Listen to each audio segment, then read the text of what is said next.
Maharashtra Samajwadi party के सदर अबू आसिम आजमी ने भी जामनेर में एक नौजवान की हलाकत की शदीद मजम्मत की। उन्होंने वजीर आला से पूछा कि क्या मुसलमानों को महाराष्ट्र में रहने का हक है या नहीं, या हुकूमत चाहती है कि तमाम मुसलमानों को जेल में डाल दिया जाए या मुल्क छोड़ने पर मजबूर किया जाए। अबू आजमी ने रियासती हुकूमत से इस तरह के वाकयात से निपटने के लिए कानून बनाने की मांग की।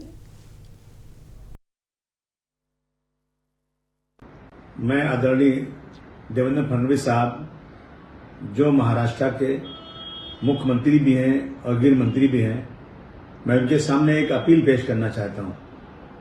सर, आप महाराष्ट्र के मुखिया हैं। 11 अगस्त यानी परसों की बात है, एक लड़का सुलेमान जामनेर में एक कैफे से कुछ लोग उसको उठा के लेके गए और 25 किलोमीटर दूर उसको इतना मारा 25 किलोमीटर दूर उसका गांव था, उसके गांव के घर के सामने मारा। माँ बाप आए बचाने, उनको भी मार के फेंक दिया नंगी बदन उसको। माँ बाप लेकर जामनेर आए और हॉस्पिटल ले गए, उसको मुर्दा डेथ कर दे दिया। सर, हो सकता है जो र्यूमर है कि किसी नॉन मुस्लिम लड़की से बात करता था, तो अगर नॉन मुस्लिम लड़की से बात करता तो लड़की क्यों बात करती थी?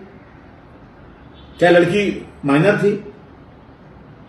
अगर लड़की माइनर नहीं थी तो उस लड़की का भी कसूर है, दोनों का कसूर है। और ये कसूर तो माना नहीं जाता सर। देश में कानून है कि 18 साल की उम्र के बाद कोई भी अपने धर्म बदल सकता है, कोई भी अपना किसी धर्म में शादी कर सकता है। बड़े बड़े अमीर लोग, पैसे वाले लोग, रोजाना कोई हिंदू मुस्लिम से शादी कर रहा है, मुस्लिम हिंदू से शादी कर रहा है, कोई बोलता नहीं। लेकिन जहां गरीब ने कुछ किया और मुसलमान ने किसी हिंदू लड़की के साथ लव अफेयर किया या शादी किया, तो उसकी जिंदगी, उसकी मौत का सवाल पैदा हो जा रहा है। सर, ये बहुत ही सीरियस मैटर है। इस तरह की चीजें मॉब लिंचिंग रोज हो रही है देश में।